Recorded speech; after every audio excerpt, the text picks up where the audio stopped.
another Facebook Live event from PHLV Radio. Just like a friend from back home. This is your Filipino radio experience in Las Vegas. PHLV Radio. PHLV Radio. Friday na naman, narito naman si Kuya Louie. Friday Nights with Kuya Louie is brought to you by Randolph Corsini of the Corsini Group and is also brought to you by Enagic Water USA Kangen Water. Change your water, change your life. And now here's Portland's Fil-Am Concert King. Give it up for Kuya Louie. Yeah. Good afternoon po mga kaibigan. Mainit na gabi po sa inyong lahat dyan. Oh my God, it's 92. I think 92, 93 outside. Kanina lumabas ako, talagang tagak-taka kong pawis. Ang hirap, pagpasok mo sa sasakyan mo, ang init. And I would like to advise everyone to just stay indoor. Pag wala naman po kayong gagawin sa labas, mag-ano po na muna kayo, magpalamig po. O kaya, i-turn on nyo na po yung AC nyo kasi talaga naman kailangan. And check out your relatives, your family members na medyo hindi nakikita. Paki-check po sila kung ano ang nangyayari sa kanila. And also, isang masamang balita because of the earthquake in the Philippines a few days ago. One of the 7.2 yata doon sa pinaka-center. And my sister's house was damaged. And I'm just glad and happy that they're all okay. Lahat naman po ng materials na bagay, babalik po sa atin yan. We'll just have to work hard again. Ang importante po ay buhay tayo at ligtas ako anuman. And please pray for Abra. Please pray po doon sa mga nasalanta ng earthquake. At the same time po, yung pagbaha po sa island namin sa Sibuyan, Romblon. Sana po maging parang siya, eye-opener po yan sa gustong magmina sa aming lugar. So yeah. But anyways, masayang-masaya po ako ngayon kasi Friday na naman, magkakasama-kasama naman po tayo para sa isang episode ng Friday Nights with Kuya Louie. And of course, I would like to thank Mark Rasek had a recording last weekend, and it was so nice. It was so nice to meet you. And of course, Kuya Jake, unang-una ka. Thank you so much. Hindi pala. Tito TJ, Adrian Bucalu, Jerry Vera, watching from Las Vegas. Kuya Jake, congratulations sa show and good luck sa show nyo with Kamikaze. Ayan. Mga kaibigan, marami po mga darating na mga shows ngayon. I would like to congratulate Tripod Productions of Seattle, si Valerie at si Ferds Mendoza for their successful iconic concert with Sharon Cuneta and Regine Velasquez. Ayan po mga kaibigan. Maraming salamat po sa mga nanood saka sa mga nagsuporta. At and I'm also proud again sa ating Filipino Food Month last Tuesday. Talaga namang sold out. At first medyo nag-usap kami ni Lorelai about na sabi ko masyadong malapit. Parang ang napaka-konti ng oras ng preparation, but ikaw talaga, if you work hard for it and you believe on the talent of the Filipino chefs, saka sa suporta na rin ng mga Pilipino dito sa Portland, and of course hindi lang sa mga Pilipino kundi sa lahat ng mga sumuporta sa Filipino Food Month, syempre sa Department of Tourism, maraming salamat po and congratulations po sa mga chef nakasama at sa lahat po ng mga nag-involved doon. Maraming salamat po sa inyo. It's just a proof that sabi nga ni Chef Carlo, we are stronger together. And sana po magdire-diretso po yan. Supportahan po natin ang sariling atin at saka yung mga small businesses. Kasi pag successful po yung mga small businesses, magiging successful din po yung community. Para po yun para sa lahat sa atin. Ayan po mga kaibigan. Kuya Yo, thank you so much. And I'm so proud to present to you, ladies and gentlemen, ang ating guest ngayong gabi, another chef, another talented Filipino chef. Basahin ko lang yung niya ha, yung profile niya, yung bio niya. Ang chef guest natin ngayong gabi is Willamette Week Best of Portland Readers Poll Best Chef 2020 winner. is self-taught chef and owner of Barkada PDX, a pop-up dinner series that reflects his take on Filipino family cuisine. Ayan ba mga kaibigan? Hindi ko pa siya na-meet kasi actually most of the chef maliban kay Chef Carlo, si Chef Carlo pa lang talaga na-meet ko pero yung ibang chef hindi ko pa talaga sila na-meet.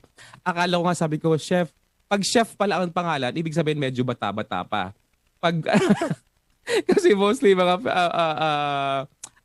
owners ng Filipino restaurants dito sa Portland, ay hindi ako nag-stereotype, but parang mga older generation. But this time talaga, I'm so happy kasi ang babata at saka talagang very aggressive and full of talent. Talagang hindi sila sumusuko. Pandemic man yan o ano pa man, they're always thinking of new ways to serve our their Filipino and other nationalities, yung mga clientele nila.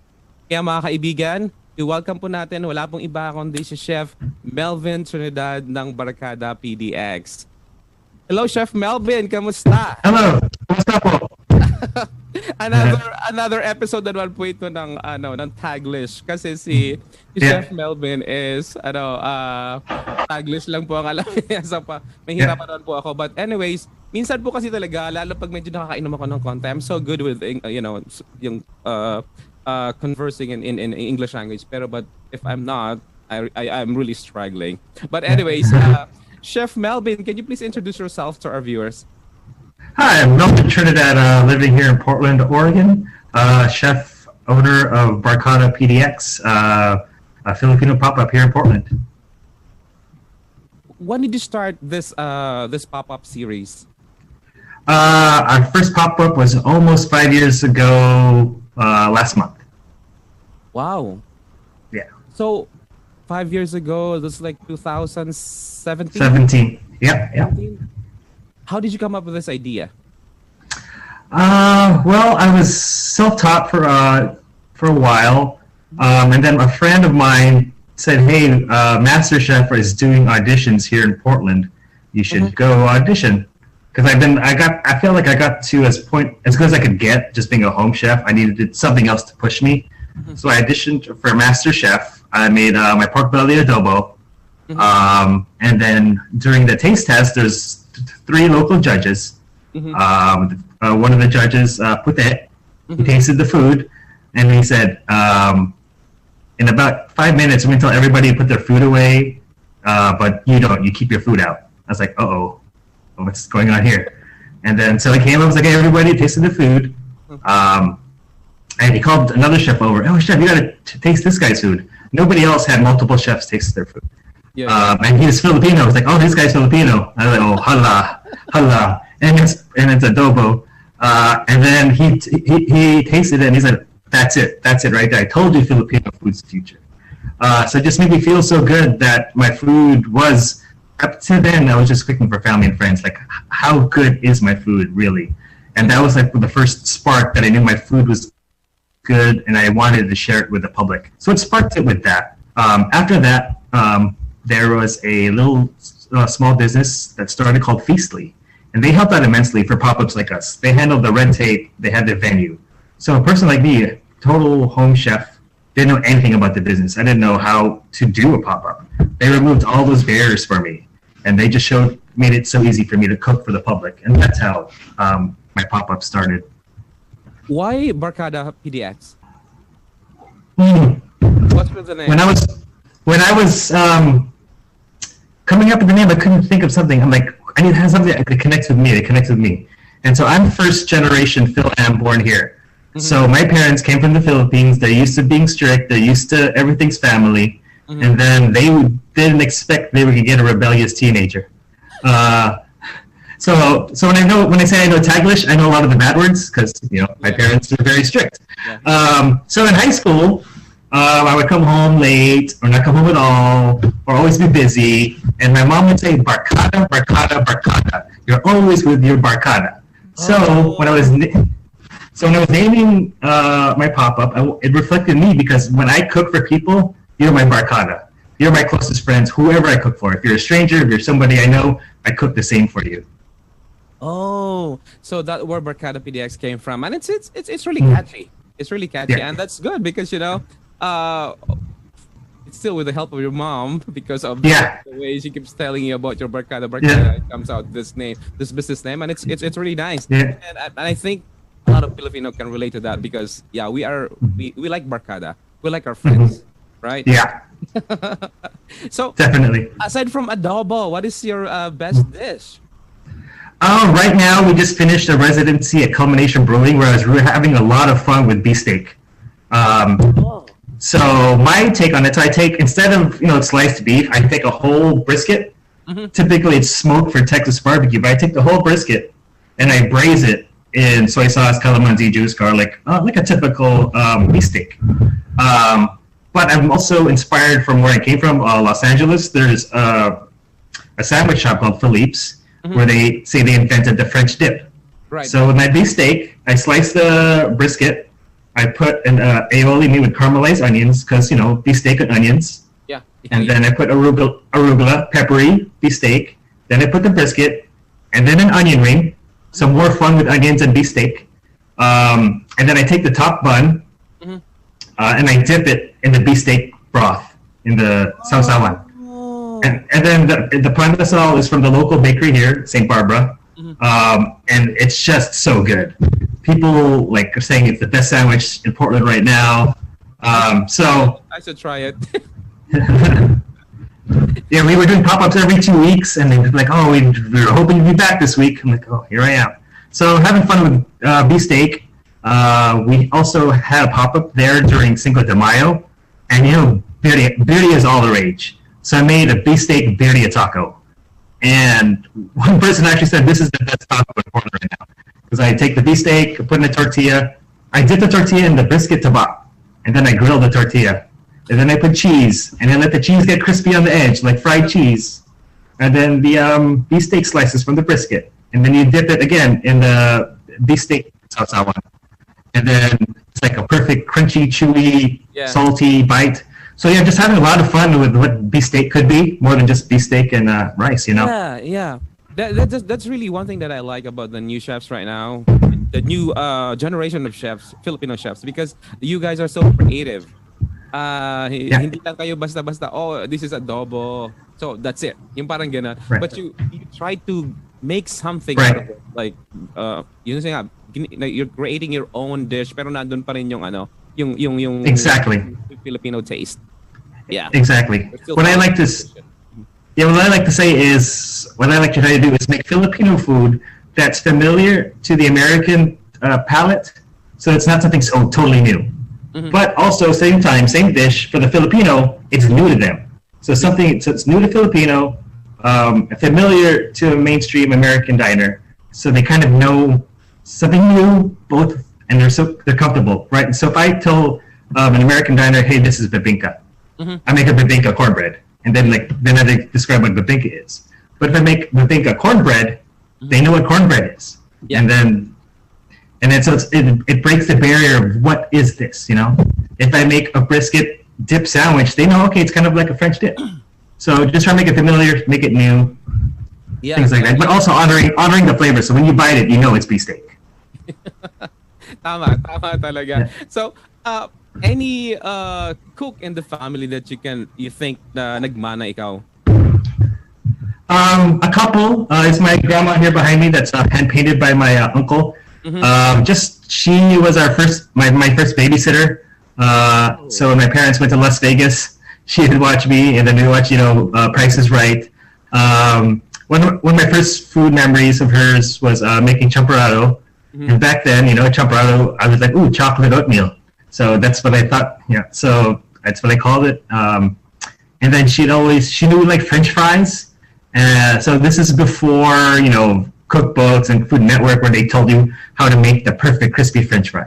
So she would just slice the potato, fry it once, and you get, a soggy, salty potato. Yeah. Totally cooked the wrong way, but it still makes me think of my grandma when I eat an incorrectly fried French fry. Another one is my late Auntie Mitos. She was like the monarch, the general of our big family on my dad's side. She had 7, 8 brothers and sisters. She's passed, but that was her job. She was a general. She would make the food, coordinate the food. And I learned this passion late in life, and I was like, sometimes you learn your passions late. And then when she passed, I found myself, since I love to cook so much, I didn't find it a problem to cook for everybody. I found myself cooking for the big family parties. And I said, this is one of the reasons why I've learned how to cook, so I can kind of take her place as the cook of our family. Family, yeah. That's really good. Do you still have family in the Philippines, or are they all here in the U.S.? My more immediate family is here. My parents still have cousins in the Philippines, but all my immediate uncles and aunties are here. Yeah. What place in the Philippines? Like what province? My dad is from Project 7. Oh, so Manila talaga, Quezon City. Yeah, Manila. Yeah. Oh, wow. Yeah, so that's where they're from. Yeah, they immigrated here in '76. So when I do pop-ups, I do a drink called Project 7. It's the calamansi juice, 7-Up, and grenadine. Just so I use 7-Up, just so I can call it Project 7. And then, hey, Dad, this is for your neighborhood.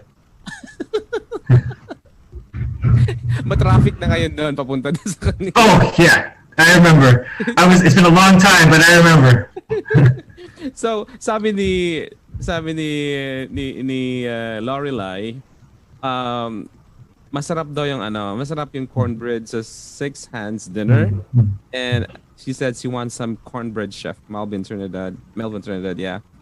And Adrian said also agree, love the cornbread. And I also would like to say hi to Clifford Baguio. Thank you so much for watching. And Tita Ellen, thank you so much for watching. Regina Panaliga, thank you so much for watching. Ayan po mga kaibigan. So, before we end this interview, what is the big dream, Melvin? The big dream is coming into fruition. So I've been doing pop-ups for 5 years, gaining some local notoriety. And somebody who's opening a new brew pub here caught my social media without even tasting my food, reached out to me, say, hey, I'm opening a brewery in 2023. It's going to be called Total Party Kill, TPK. Your food looks very unique. This is what we want. We're a diverse group of people opening this business. And your food looks really diverse. I'm like, okay, let me think about it. I know absolutely zero about running a business. But luckily, one of my friends does. She's the owner of Hapa Howie's here in Portland, Hawaiian food truck. So I talked to her. I'm like, would you interested in being a partner with me? Because I know nothing about business, and she wants a brick and mortar as well. So she's like, definitely. So she's one of my best friends. So we're going to go into business, hopefully in 2023, open a Filipino-Hawaiian kitchen inside TPK. So my business is Barkada. Hers is Hapa Howie's, named after her grandfather. So we're trying to name it, and then we're trying to come up with all these creative names, Pacific this, Island this. And then what's the low-hanging fruit is Hapa Barkada. And if you take the translation of Hapa from Hawaiian and Barkada from Philippines, it's a mix of best friends. That's exactly what we are. So like, it's just called Hapa Barkada. So look out for us in 2023. You can follow us now on Instagram. We have a secret page called hapabarkada.pdx. It's going to be Hawaiian, it's going to be Filipino, it's going to be Asian-y, it's going to be island-y. But since it's Hawaiian and since it's Filipino, I'd like to say it's Philippine Aloha. It's Philippine Aloha. Yeah, I'm so excited for the project, and I'm so proud of you guys. You are not afraid to collaborate with our neighbors, with our with other businesses. Especially Hawaiian. There's a lot of Filipinos in Hawaii, and what's good idea is that it's like to kind of collaborate and combine your talents and stuff like that, and came up with that project. And I'm so excited on that one, and I hope it's gonna be successful, and I'm sure it will, because you guys are you're not afraid. You just want to go bum. And and I like it. I wish all of us will have that kind of attitude and be successful and just keep on supporting each other. But again, I lied. This is the last question for you. Okay. That's a big finale. It's flipping aloha. It's my big finale. Yeah. But you told me you were saying a while ago you don't have. Hey Soleil, how are you? Miss Soleil is watching. Oh, hello. And I think this is one of your relatives. Hi, Jess Trinidad. Hi, Melvin. Oh, that's my dad. That's the bank. That's the national bank of the family, Trinidad family. National Bank. He's a national bank. You do loan or something? Oh, it's 0% payback loan. Yeah. Hello, Tatay Jess, and Sulay, hello. And what can you advise to to other Filipinos who are Filipino Americans, especially contemplating on doing a business? Because you said you don't know anything about business, but because of your drive, you just have that drive. Right. I want to do it. So right. What can you advise them? If you don't know, learn. Right. If you have a passion that you're confident in, like I'm confident in myself, but there's nothing I'm more confident in than my cooking. But that's different than being a business owner. So if I don't know how to be a business owner, I should surround myself with people who are business owners. Yeah. So you can learn from them. Don't be shy. Don't try to do like Filipinos. Try and do it all yourself. Yeah. And then that's a burden sometimes we all carry as Filipinos. You try to be everything for everybody. And trying to be everything for your own dreams can also be a burden. So find the people to help you. And you'll find that people want to see your dreams come true as well. That's really true. And I kind of like natawa ako sa sinabi ng tatay mo. Melvin's foods, other than being delicious, are also safe because Dad is a retired health inspector. He is a retired health inspector, yes. Taught him a lot. Yeah, that's good. Ang galing ng combination. Yeah, that's really good. I'm so happy and proud of you, Melvin, and on all the chefs that are featured on the Six Hands Filipino Food Month here in Oregon. Yeah. Thank you so much kay Soleil talaga for bringing that here in Oregon, especially in Portland. And Melvin, any families that you would like to greet? I'll give you the floor. Hi, Dad. Hello, Marcus, Miles, if you're watching. Trinidad's, Sarmiento, Mina, Morelos, Santos. And if I left you out, I love you. So everybody. Your wife. My wife, Hella. Well, she's a Trinidad. To my wife, yes. Like I said, my wife is the backbone of what I do. I couldn't stand on this business without her. She makes everything possible, obviously. Good. Para naging sentimental ko na sinabi mo your wife. Yeah. Backbone of everything. Yeah. I think I'm crying too. Ako pinagpapawisan ako, Melvin, but you were like teary-eyed or something. Yeah. But thank you so much for your time, and it's really nice meeting you here kahit online lang. I'm sure one of these days magkakakilala din tayo. Napakaliit ng Portland para hindi tayo magkita. Yeah, congratulations again, and I wish you all Thank you. Especially, yung business of 2023. I'm so excited for it. And yeah, have a great night. Stay cool. All right, thank you. All right. Ayan po mga kaibigan, si Chef Melvin Trinidad ng Barkada PDX. Nakita niyo naman po, nai-inspire ako sa mga chef na na-interview ko the past few days. Past few months. Mula na nag-start yung Filipino Food Month dahil sa they are so talented and not so afraid to like collaborate with other how would I say this, businessman, yung mga food truck owners, and that's one thing na kailangan natin. Sabi nga niya, hindi natin kailangan isolohin lahat.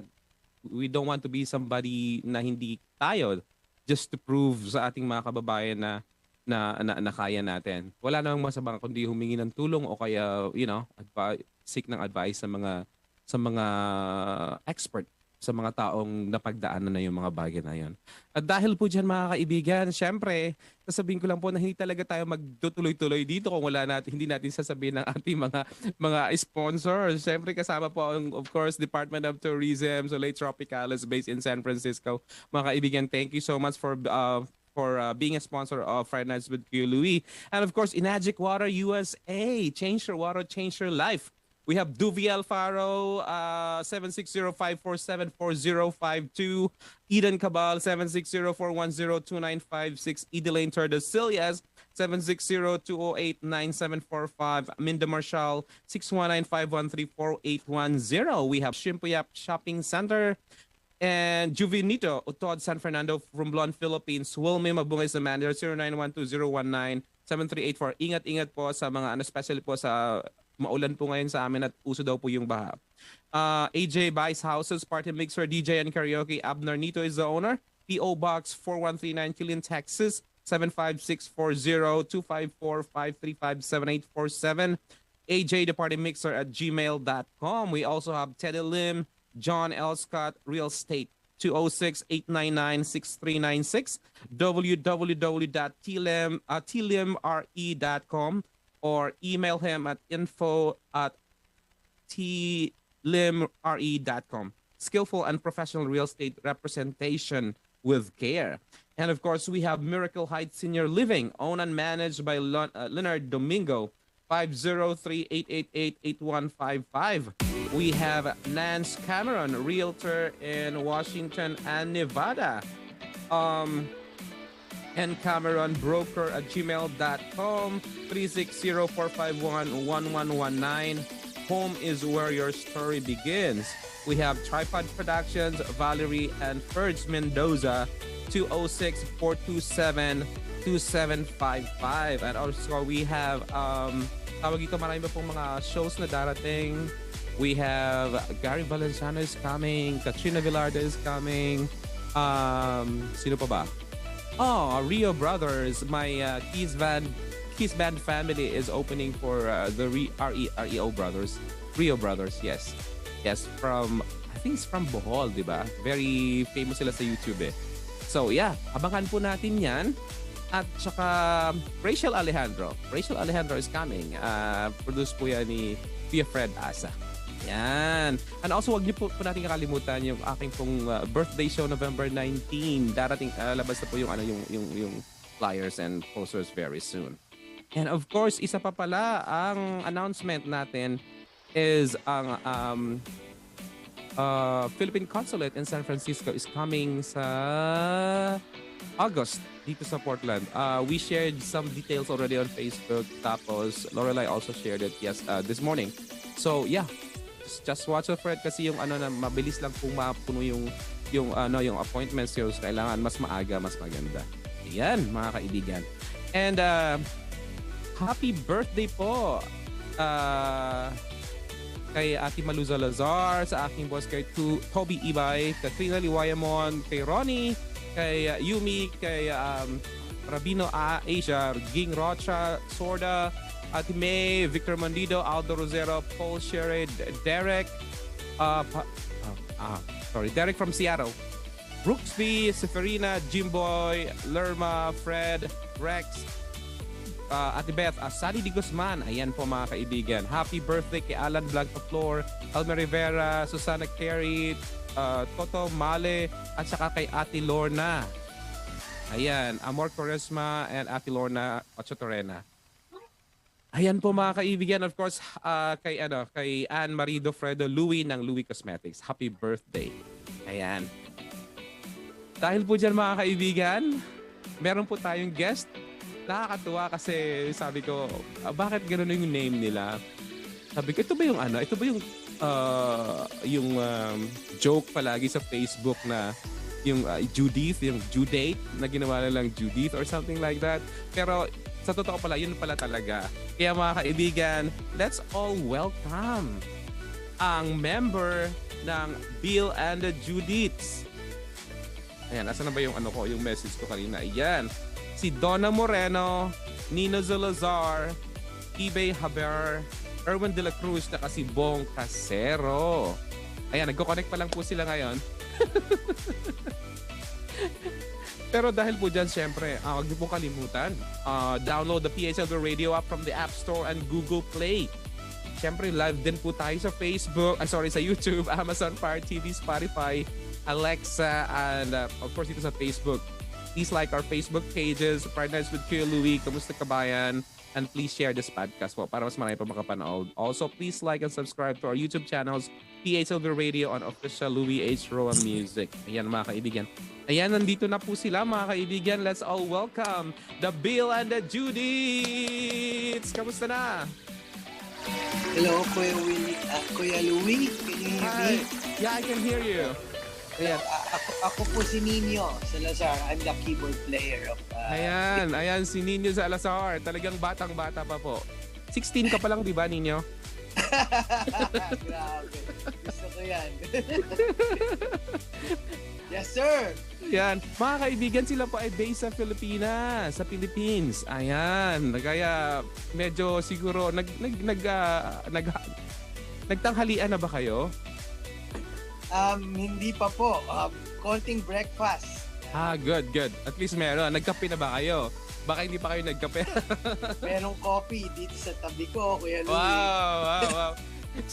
Bakit pala Bill and the Judiths? Siyempre, alam ko yung Judiths pero why did you come up with that name? Dahil ba naging uso siya or it has something to do with the group also? It's something to do with our experience, no? During pandemic, Kuya Louie. Actually, ang nakaisip nito, yung drummer namin, si Barkada. Parang ano siya, pagka may bills, what's next? May due date. Uso yan dito sa amin. I mean, Yes, sir. everywhere naman. Siguro. Yes, sir. So, yung due date niya, parang may memes na dito na uso sa Pinas na Judith, no? Andiyan na naman si Judith. So, si due date nandiyan dyan. So, during pandemic, lahat kami parang no work. So, musician naman, no work, no pay. So, asa lang kami sa savings namin. And then, nung napapag-usapan siya, pinagtatawanan na lang namin, tapos jamming, pintuhan, and then, sige, yan na lang pangalan natin, sabi ni Bong. So, yun. So, Onins, ikaw ang keyboard. Si Bong ang drummer. Yes, sir. Tapos sino pa ba? Si Erwin de la Cruz. He's the guitar player. So ilan? Bali lima kayo sa banda? Opo, 5 kami. So bago pa mag-pandemic, talagang grupo na kayo? Magkakasama kami sa iba't ibang project, no? Na iba't ibang engagement, may wedding, may corporate, we're all session musicians. So, mga hired gun kami when it comes to music. The music, yeah. Oo.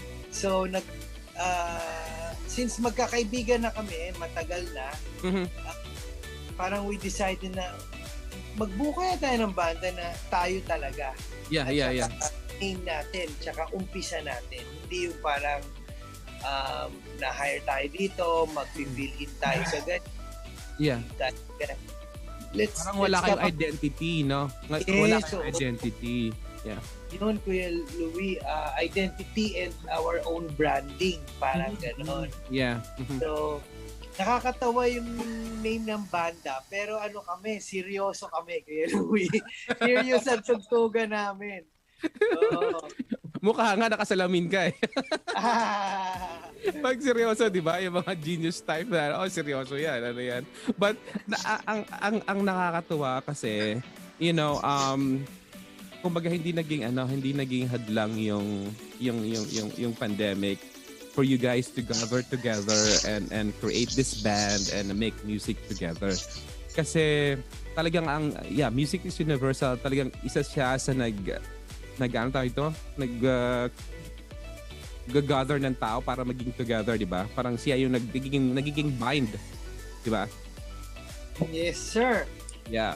Talagang mahirap mabuhay ng walang music kasi can you imagine lahat ng event meron tayong music, birthday, funeral, anniversary, celebration, lahat may music eh. Kaya sa akin, very important if you are a lover of music, alam mo yung parang gusto mo pang ma-in-love ng ma-in-love. Parang gano'n, no? Parang yan. Siyempre, tawag dito. Si Bong tsaka how do you pronounce it? eBay? O parang eBay. eBay? Yeah, lulubog lilitaw eh. Parang mushrooms. Yeah. Parang mushrooms na lulubog lilitaw. O kaya baka mahina lang yung connection. Baka yung connection. Hi, Bong! This is Bong, the drummer. Hello. Yeah. Hi, Bong. How are you? Okay. I'm okay. Good evening. Good evening dyan. Oo, Good good morning evening. dito sa Good evening na Philippines. maliwanag pa ang araw. Pakilala ka Yeah. naman, Bong. Bong Casero po, drummer ng banda ng JUDITHS. Yeah, isa yun daw nanggaling yung name. Yes. Wala, biruan lang kasi yung from start. Naghanap kasi kami ng band name sa internet. So isip kami ng isip. And lahat ng nakikita namin parang meron na So along the way, it's pandemic kasi. So malaking issue sa amin yung bayarin. Yeah. Masyadong ko sa meme na yan before Parang kasi paano ba sasabihin? Dilemma ng mga musician yan nung pandemic. Yung every month, ayan na sila, ayan na si Meralco, ayan na si water bills. Yeah, cellphone bill. So yun, naging una, why JUDITHS? Tapos kinonect ko na lang si Bill and related. Dagdagan ko pa nga sana si Jonah kasi lang. Ano naman yung Jonah? Jonah. Jonah. Hindi, pero na-overkill na. So, yung iba natutuwa sa name kasi nga catchy. Ayos Catchy siya. Tsaka, alam ka namang gumaya ka na naman sa mga names ng iba. You have to be different. Yes. You have to be different para maalala ka ng mga tao. Kasi, lalo dyan sa Pilipinas, ang dami magagaling na musician, di ba? Yes. We're very proud to say Filipino, talagang musically inclined. Yeah. So, ano naman yung klaseng mga music na tinutugtog nyo? Sabi niyo, seryosong musician. Kaya baka seryosong music din yung kinutugtog nyo? Well, oo. Pero we're on the rock side Pop rock, parang ganun yung genre. So, we covered songs from the 90s mostly. So, yun. Then, we have couple of original songs din. Yun. At least nasagot mo na, Bong, yung tanong ko. Sabi sa tanong ko sana, do you write your own music? And you did. You did. And that's one thing na talagang kailangan, ewan ko para sa akin kasi kung magiging sessionista ka lang forever o kaya maging banda ka lang forever at saka wala ka namang yung original song mo will be your legacy to your kids, to your family, di ba? I hope you ako yun ang ano ko sa pagiging musikero is you have to have something na yung iyo talaga, yung kayo ang gumawa, kayo ang tumugtog. Ano nyo? Galing sa the good pawis ba tawag doon? Yes, Kuya Willie, that's the vision. Kaya yung kasama yan sa mga napag-usapan noon na we have to come up with our own branding, also original. Kasi kung sino si Bill and the JUDITHS. Yes. Onin, hindi ako si Willie, Louie ako. Wala akong Johnny. Kuya Louie, sorry. Kulang pa sa kape. Si ano naman, si Evie naman pa, lulubog lilitaw din. Ha, Evie, labas ka na mamaya pag okay ka na ha. So, okay na, kasi kanina sa laptop ayaw. Ayaw ba? Ayan. Mga kaibigan, siya po ang bass, di ba? Yes po, hello po. Ayan, Evie, pakilala ka naman sa ating mga viewers, ating mga listeners ngayong hapon. Hi, I'm Evie po. I'm the bass player po for Bill and the JUDITHS. Yes, hello po everybody sa Manila and States. Tama po ba? States. States. Out of State of calamity. In state of calamity. Wag naman. Maraming kalamidad ngayon. Sa mga kababayan din sa Abra, I hope you guys are okay. Yeah. At uso po yung anuhan. So, saang parte kayo ng Pilipinas? Ikaw muna, Onin, saan ka? Taga Marikina po ako. Marikina? Di ba bahain din dyan, no? Mag-ingat ka. Ikaw, Bong. Ikaw, Bong. Las Piñas. Ikaw, Evie, saan ka? Las Piñas din po. Kapitbahay ko yan si Bong. Kapitbahay. Tapos sino ba tong isa? Si Erwin. Si Erwin. Saan si Erwin? Mandaluyong. Mandaluyong po yan. Oh my God, ang lala. At least sila ang dalawa, Las Piñas, Mandaluyong. At kahit Mandaluyong, nasa gitna siya di ba? Las Piñas sa side, tapos Marikina doon sa kabila. Para kayong pinagtagpo, pero di tinadhana. Yeah. Kanta yun, kuya. Ayan na si Erwin, lumabas na. Erwin, pakilala ka naman. Yes, I'm Erwin from Mandaluyong. Pero hindi po siya loob. Outside po. Pag nasa labas ka ng Mandaluyong, it's either sa San Juan ka, sa Pasig o sa Makati. Sa loob ka pa din. Yeah, pero sa loob ng mental. Pero dating taga-mental. Nagpapasalamat pala ako kay Divine, kay Divine for connecting me to your group. Kasi yun talaga rin kasi yung purpose ng program ko is para, ma-feature yung mga up-and-coming musician. Kayo, hindi na kayo up-and-coming musician kasi talagang musikero na kayo since birth. Di ba? Kami rin, Kuya Louie, nagpapasalamat kay Divine tsaka sa inyo for having us here. Thank tsaka PHLV. Di ba nag-guest na rin kayo kay Tita Josie? Yes, sir. Yeah. Si Tita Josie, napakabait po noon at komedyante rin. Parang si Joey lang yun.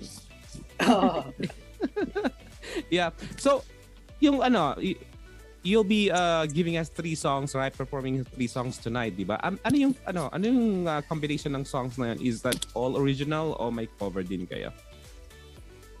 All original. Sino ang nagsusulat ng kanta sa inyo? O parang group effort? Mostly si Onins yung pag may salamin talaga, medyo tapos input na lang kami lahat.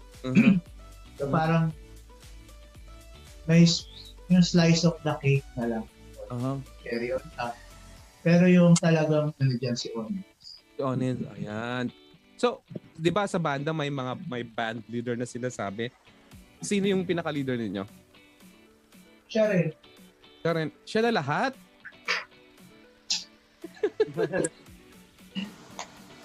Kasi Kuya Louie, the vision started yung magkakasama kami.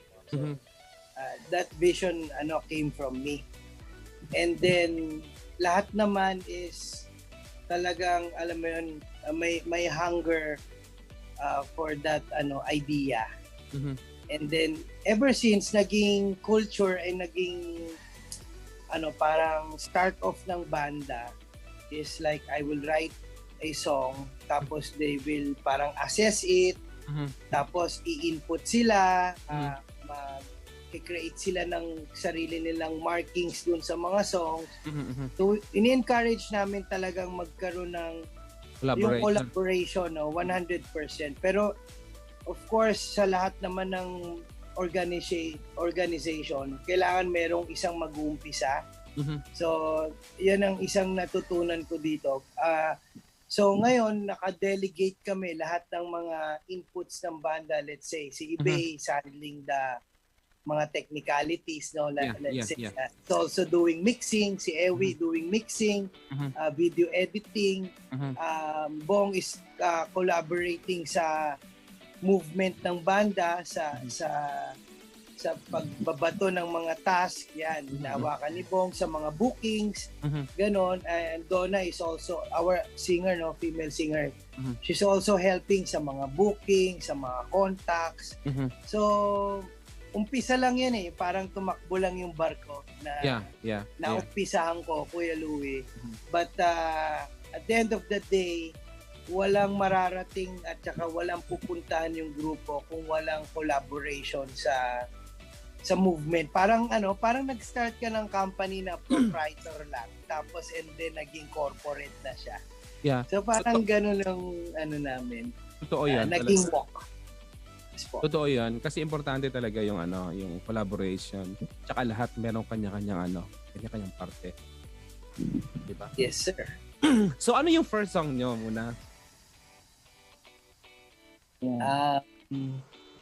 Ibay, anong na-send natin? At ito po yung na-send namin, I think it's pick one. Pick one. Pick one muna, pick one. Sige, anong unahin natin? Siguro yung ano na lang, no? Yung Binabaliwala. Binabaliwala ba? Tama po yan. Binabaliwala po yan. Ayan, mga kaibigan. Ayan, Kuya Yo, binabaliwala daw. Binabaliwala. Yeah. Ayan po.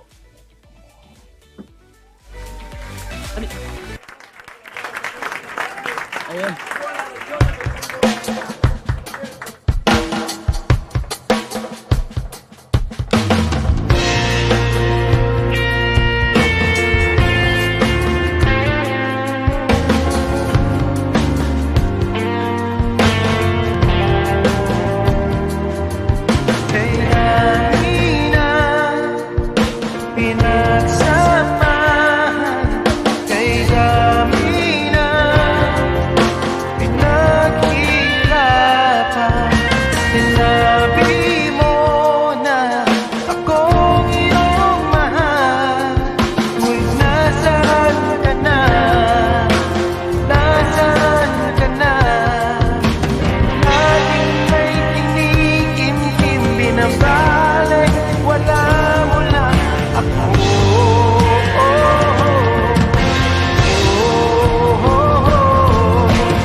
Binabaliwala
Ayan mga kaibigan, binabaliwala.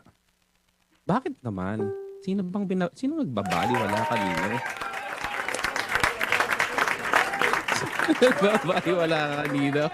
Pero bago ko tumuloy, sandali lang. Hello, hello talaga. Hello, Bisaya, lumalabas yung pagka-Bisaya ko. Hello, Ate Adele. Yes, andito na po ako. Lumabas na po ako. Talagang busy lang po talaga sa work. So every Wednesday po hindi ako nakakasama sa Kamusta Kabayan. But I'm here. Thank you so much for your support. Ayan. Binabaliwala.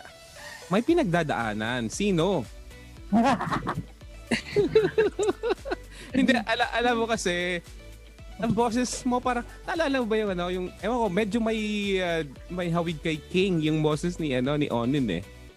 Si King yung kumanta ng, wow, it's King. Yeah, parang ganun. Pero may mas malalim. May parang may hinuhugutan. Yan, gano'n. Yes. Kuya, Louie, hugot yan eh. Hugot ba? One of those hugot songs na typical Filipino na may daing, no? Dumadaing yung isang tao na parang pinagpapahalagahan niya yung relationship pero yung partner hindi. Binabaliwala. Yeah. At saka ang ganda saan yun? Saan studio na yun? Sa inyo, kaninong bahay yun? Or sa studio talaga? Yeah.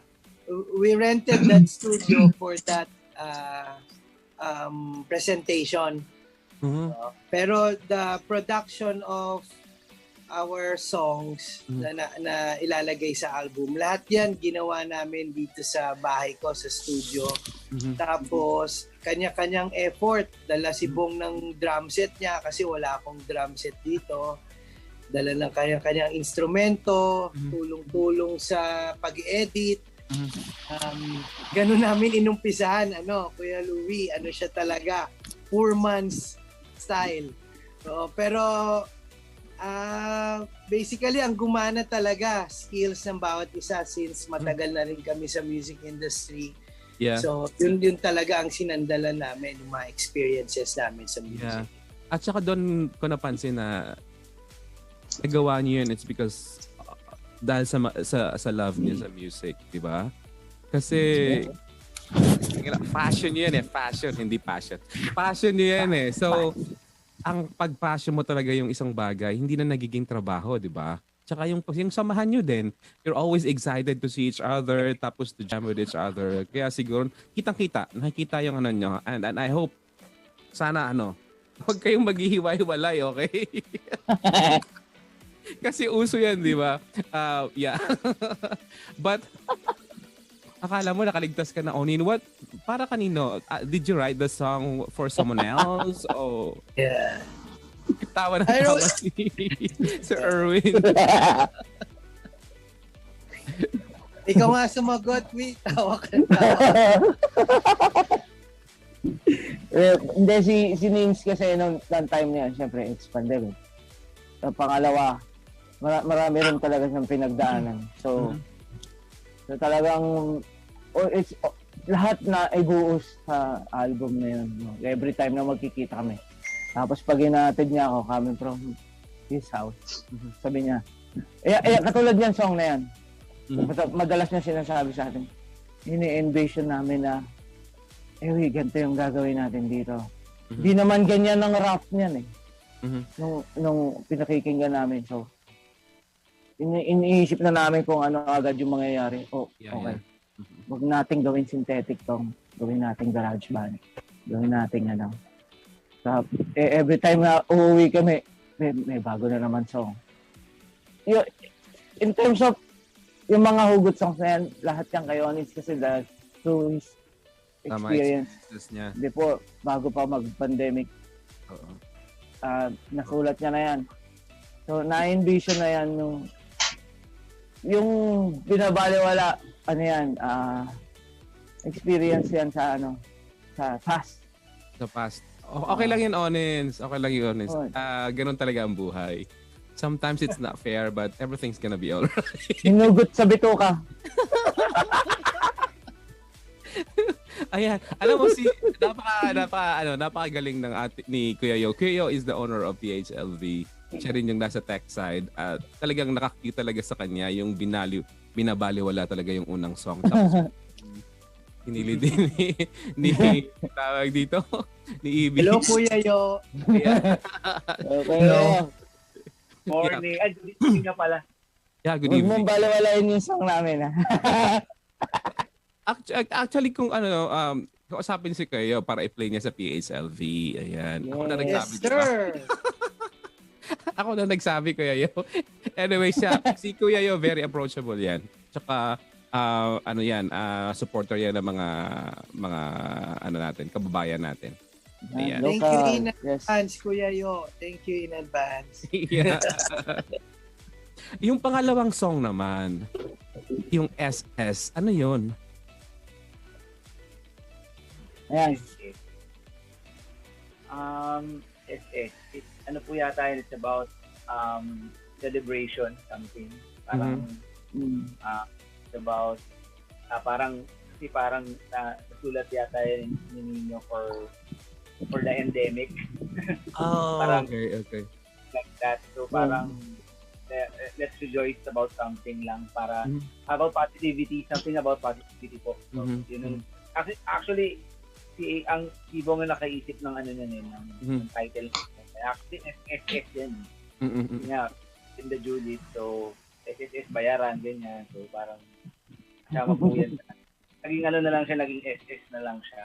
Para, Ano rin, bayad din screenshot pag nag-mine na. Kasi uso na ngayon, di ba? Pag nag-mine sa online, paki-SS na lang. SS na lang, yeah. Oo. So mga kaibigan, for the second song of the Bill and Judiths, mga kaibigan, SS. Excited ako marinig to. Yan, here we go. Kuya Yo, thank you.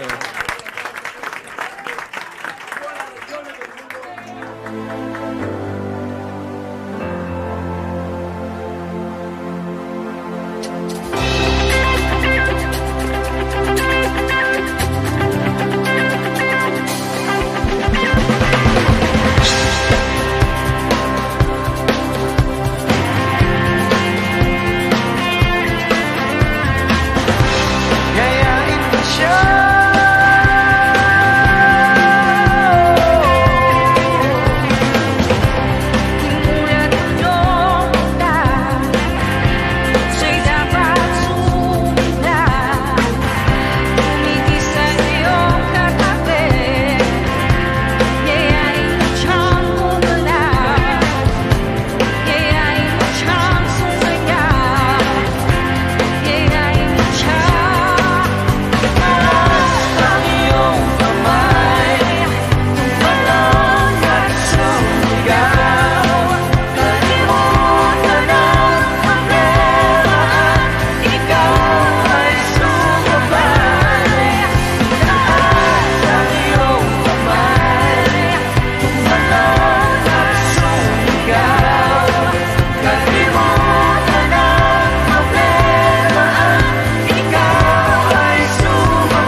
Ayan mga kaibigan, SS mo yan.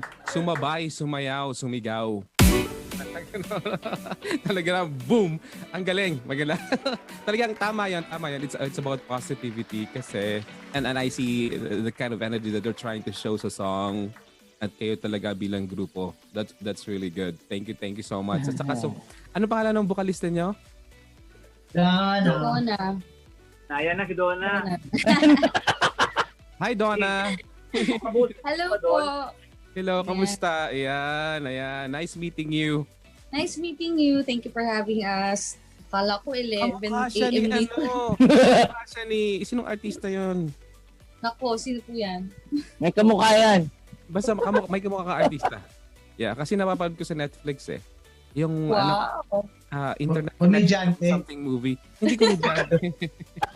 Horror ba yan? Pang horror ba? hindi naman pang ano. Basta thank you so much for joining. Kahit sabi nga better late than never, di ba? So, Coffee. Yeah, coffee. Paborito ko talaga coffee ko. Yan. Pag piniprepare na ng nanay ko yan sa probinsya namin, yung amoy talaga, yung smell niya. Yeah. Pero syempre sa mga banda, akala mo hindi segue tayo. Sa banda, di ba, may mga disagreements, may mga kanya-kanyang opinion. Sino ang peacemaker? Feeling ko si Kuya Bong and si Ibe ang pinaka-peacemaker dito sa group. Yan. Una, si Kuya Bong kasi siya yung eldest. Pangalawa, si Ibe kasi siya yung nagbuo ng group. Sabi nga niya lagi, wala kayo dito kung wala ako. Yan. Uy, grabe! Totoo. Pero ayun, nire-respect namin yung yung ginawa nila para sa grupo. Like si Kuya Bong, siya yung laging bibigay ng advice kasi siya ngayon nakakatanda. So, siya yung lagi mong pakikinggan. Mas marami siyang experiences sa buhay eh. Palaging kasama yung nakakatanda, Bong. Totoo ba yan? Siya yung kuya ko ng lahat eh. Di ba Kuya Bong, tanggapin na natin. Tanggapin mo na. I respect you, Kuya Bong. Ayun. Ano yung pinaka-ultimate dream ng band? Wow. Siyempre, makapag-play sa malaking crowd. Yeah. Yung Talaga. marinig yung kanta namin ng buong Pilipinas, tapos marinig din siguro ng mga kababayan natin abroad. Yan. Ako narinig ko talaga. Thank you so much. Yeah. Thank you. Tapos, ano nila kayo mapafollow? Like any social media account? Usong-uso na yan ngayon, di ba? Kasi pag wala kang social media, hindi ka in. Di ba? Ayan. Of course, pwede nila kaming i-follow sa mga social media namin. Lahat naman meron na kami. Facebook page, YouTube channel. Nandun yung music video namin ng single namin na Ayoko Na. Tapos meron din kaming TikTok, Instagram, and syempre sa lahat ng streaming platforms like Spotify, Music, Apple Music, Deezer. And nakita ko mag-wish kayo, di ba? O nakapag-wish na kayo? Nakapag-wish na. See, that means that you're something. You have something na special kaya kayo nakapag-wish. Kasi ang wish naman hindi naman nagpe-feature yun ng hindi, ng lang X factor. So, yeah. Puro na lang kami X. Ha? Ano? Puro na lang kami X. Puro X? Wala bang factor? Hindi. yung third song nyo. Ano bang sabi ni Kuya yung third song? Ayan. Ano po yata yan? Yung Ayoko Na Sana. Bakit Ayoko Na Sana? Si Oni hindi nang gumawa nito? Ayoko Na. Ayoko Na? Si Ayoko Oni Na. din gumawa. Yes, siya din yung gumawa ng song. Parang yan parang kwento ng mga gusto nang mag-give up. Kaya nga ayoko na eh. Pero syempre, dun sa song, kasi mahilig yung mga Pinoy sa mga hugot songs. Yeah, oo. Bigla mag-emote, yan. Tipong pag umuulan, biglang mag-walling, ganyan. Ayoko na. Sakit na. Parang gano'n. Sakit na, pero after mga ilang araw, sige, ready na ulit ako. Mga kaibigan, para sa mga gusto, para sa mga nagmamahal, tapos parang gusto nang sumuko tapos mamaya-maya konti, nandiyan na naman ulit. Ayoko na sana. Walang kadala-dala.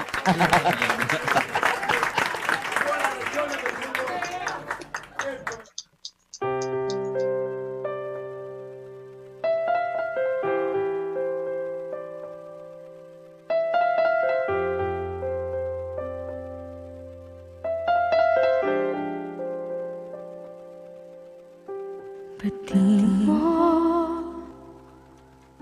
maaari ang tunay mong nararamdaman. Hindi ko inaasahan na ako'y pinapalit at yung nilisan. Nagbabasat, nanunuyo ka pa.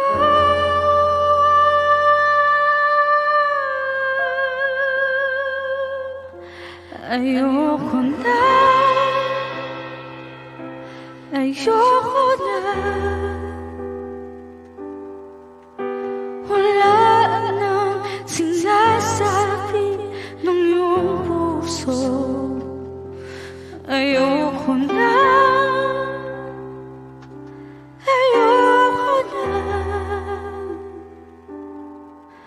maniwala at mahulog muli sa'yo. Ayoko na.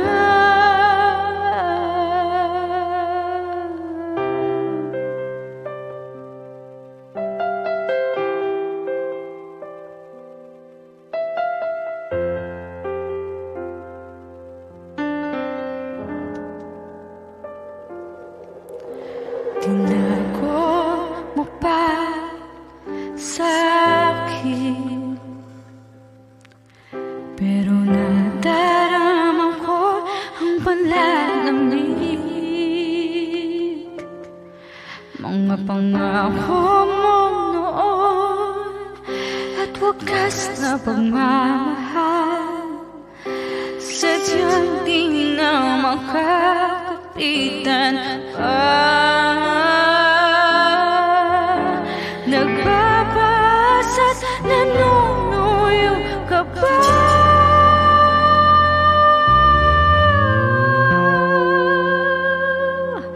Ayoko na, ayoko na. Wala nang sinasabi ng iyong puso.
kaibigan, talaga naman.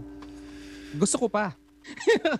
Gusto ko pa sana next time full show. Kayo lang ang kakausapin ko. Hopefully may next time pa. At I'm so happy na the song is really good. Medyo nadala ko ng konti. Pero yeah. Pero ganun talaga ang buhay, di ba? Ayoko na, pero pag halimbawa may nakita ka, gusto mo na naman ulit. Parang hindi ka wala kang kadala-dala. Ayan. So, na tayo? Nag-overtime na tayo. Kuya, I'm so sorry. Next time, mag-guest kayo, i-dedicate natin yung the whole show para pag-usapan yung about the band and about yung music ninyo. So, bago tayo magtapos, please invite everyone to support you, especially your music. Kasi talagang pinaghirapan nyo yan at para naman ma-share nyo yung mga talent nyo sa ating mga kababayan. Hindi lang sa Pilipinas, kundi sa buong mundo. Once again, thank you for having us, and once again, sana po supportahan niyo po ang original Filipino music. Kami po ang Bill and the Judith, tuwing katapusan po at kinsenas, maaalala niyo po kami. Ayan. And of course, supportahan niyo po ang aming first single, Ayoko Na. Meron din po kami music video niya nasa YouTube channel po. Makikita niyo po yung mga hidden talent namin sa pag-arte. Ayan. Please follow us on our social media accounts, Facebook, YouTube channel, Instagram, TikTok, and sa lahat po ng streaming platforms, Spotify, Deezer, and Apple Music. Ayan. Thank you so much. Ayan. Pinapalabas yung video niyo. Yeah. Naman, Kuya Bong. Yes, salamat sa kay Louie and everybody here at PHLV. Thank you din. Sana masuportahan nyo, sana magustuhan nyo. And please follow us sa sinabi nga ni Donna na social media. And we will announce our gigs on our pages. Thank you sa inyo. Yes. Mervin. Yes, please support our music, lalo na yung single na Ayoko Na sa all streaming platforms. Tsaka yung music video, pinaghirapan namin mabuti. Ang galing ng ate ni Ate Dons na. Pinilit na namin yan. Para lang maging ganap yan. Pero successful naman.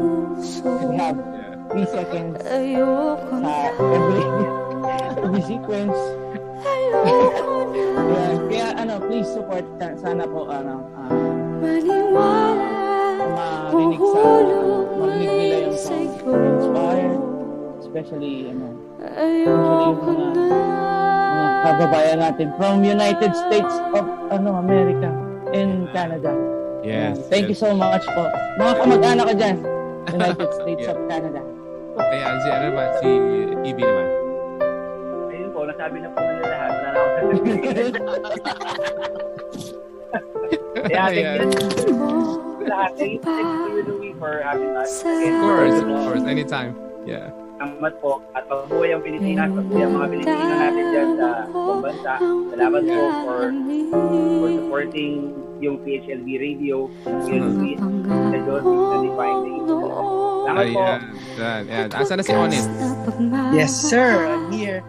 Yes, salamat din po ulit Kuya Yo, Miss Divine, Tita Josie, and Kuya Louie. Thank you so much. Also, we'd like to thank nag-play na big part sa promotion namin, pati dun sa video namin. Without their help, no, thank you, Jeff, Julio, Maurice, Jerry, sa amin. No? And also, maraming salamat sa viewers and listeners mo. Thank you. Tune in dito sa Friday night. Yes. Mabuhay kayo, mabuhay ang Pilipinas, mabuhay ang Pilipino sa lahat ng tao. Yan. Mabuhay lahat ng Pilipino sa lahat ng bahagi mula hanggang US, hanggang Canada, sa buong mundo po. Magandang gabi po sa inyo lahat. Thank you so much sa pag-tune in. Another episode next Friday Friday po. Pakiabangan niyo po another guest, set of guests, entertainer at syempre ang segment dito sa ating programa Friday Nights with Kuya Louie. Huwag niyo po kakalimutan. Lagi po tayong magkasama. Paramdam po natin ang pagmamahal sa ating mamahal sa buhay because we are not sure of tomorrow. Yun lang po. Love, love, love. At saka sa aking dalawang anak na Jen, Derek, yan. Thank you. I love you. Have a good night, guys. Thank you. Love you, ma. Love you.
Here's another Facebook Live event from PHLV Radio. Just like a friend from back home. This is your Filipino radio experience in Las Vegas. PHLV Radio.